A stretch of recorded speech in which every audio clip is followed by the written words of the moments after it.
मैं झुंझुनू से चल के आया हूँ और मेरी यहाँ के डिप्टी साहब से, जेलर साहब से बात हुई थी कि मुझे नरेश जी मीणा से मिलना है। तो उन्होंने कहा आप आ जाना, कोई दिक्कत नहीं है सामने। और उसके बाद अब ये कह रहे आप नहीं मिल सकते। मैंने डीजी साहब से बात की है। तो ये राजस्थान यूनिवर्सिटी के जनरल सेक्रेटरी रहे हैं, इन्होंने विधानसभा के चुनाव लड़े हैं, इन्होंने राजस्थान यूथ की लीडरशिप की है और 50-50, 60-60 हज़ार वोट इन्होंने लिए हैं 2 बार। और आज राजस्थान के अंदर, ये पूर्वी राजस्थान के अंदर एक यूथ का एक लीडर है ये, और उसको आज 3 महीने से जेल में डाल रखा है।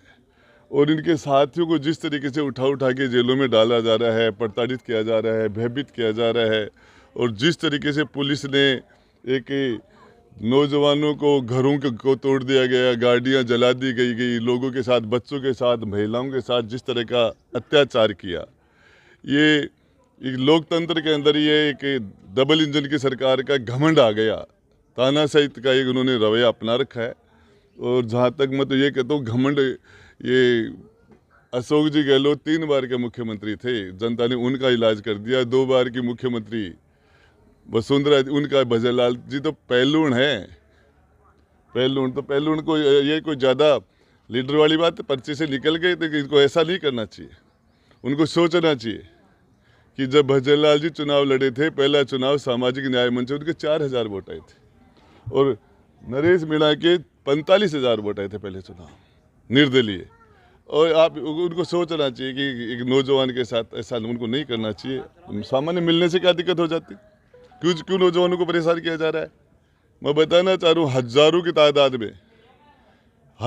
तादाद में विधानसभा के सामने नौजवान खड़ा हो जाएगा। हम बात कर रहे हैं, हम पैदल यात्रा निकालेंगे यहाँ से उनियारा से और जाएंगे, हम बात कर रहे हैं, हमारे नौजवानों से, सारे लोगों से चर्चा कर रहे हैं। और इस तरह की दादागिरी, इस तरह की तानाशाही पुलिस को, प्रशासन को और शासन को हम नहीं करने देंगे।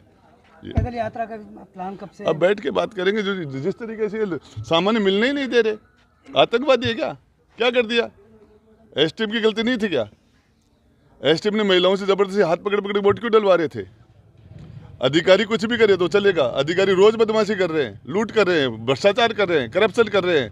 सरकार डूबी आकंठ भ्रष्टाचार के अंदर, सारे के सारे, उसका कोई इलाज नहीं है। करने वाले काम, उसने गलती 323 की थी, 307 लगा दी, ऐसे थोड़ी होता है। देखिए, किरोड़ी जी को भी अब एक नोटिस दिया है प्रदेश अध्यक्ष जी ने। किरोड़ी जी ने कहा कि मेरा फोन टेप किया जा रहा है। किसी भी कैबिनेट मंत्री की उसकी निजी जो लाइफ है उसके अंदर ताक झांक करने का अधिकार किसी को नहीं होता, चाहे वो मुख्यमंत्री हो चाहे प्रधानमंत्री हो। और किरोड़ी लाल जी भूल गए, लोग 5 साल तक सड़कों पर उन्होंने आंदोलन किया था, लड़ाई लड़ी थी।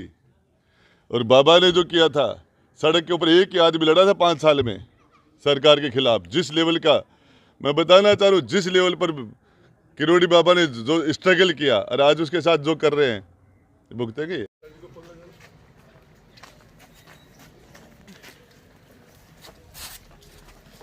हाँ, जेल बुला रहा था।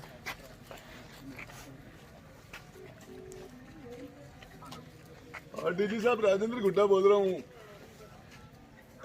नमस्कार सर, मेरी कल यहाँ आपके जेल के स्टाफ से मिलना था और मुझे इन्होंने कह दिया ठीक है आ जाओ, और अब कह रहे आप नहीं मिल सकते।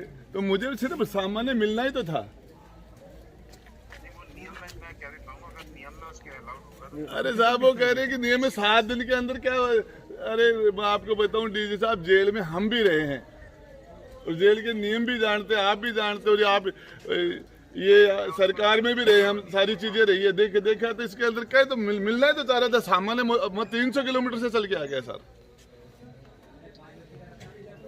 और यही इसके अंदर जो सामान्य मिलने में कहाँ दिक्कत आ रही है? नहीं, मुझे नहीं पता, मैं उसको अपील करूंगा, नियम अनुसार अलाउड है तो बिल्कुल मिल पाएगा। अब वो कह रहे, मैंने पूछा था कि साहब 5 दिन 4 दिन पहले कोई फला आदमी मिल के चला गया। जो भी नियम है वैसे करेगा, स्ट्रिक्टली मैं नहीं बोला, ऊपर से भी सभी जगह से बात यही है जो स्ट्रिक्टली आप मैं 300 किलोमीटर से चला के आया हूँ, बात कर लेंगे। कोई आतंकवादी थोड़ी है, ठीक है, राजनीति के अंदर चलती रहती है ऐसी चीजें। साहब बोलना, आप निवेदन करना, मैं आया हूँ, 300 किलोमीटर चला के आया हूँ डीजी साहब। चलो ठीक है, आपकी क्या मजबूरी है, सरकार ने कर रखा होगा सबको। आप डीजी जेल भी हो सकते हैं, डीजीपी भी हो सकते हैं, लेकिन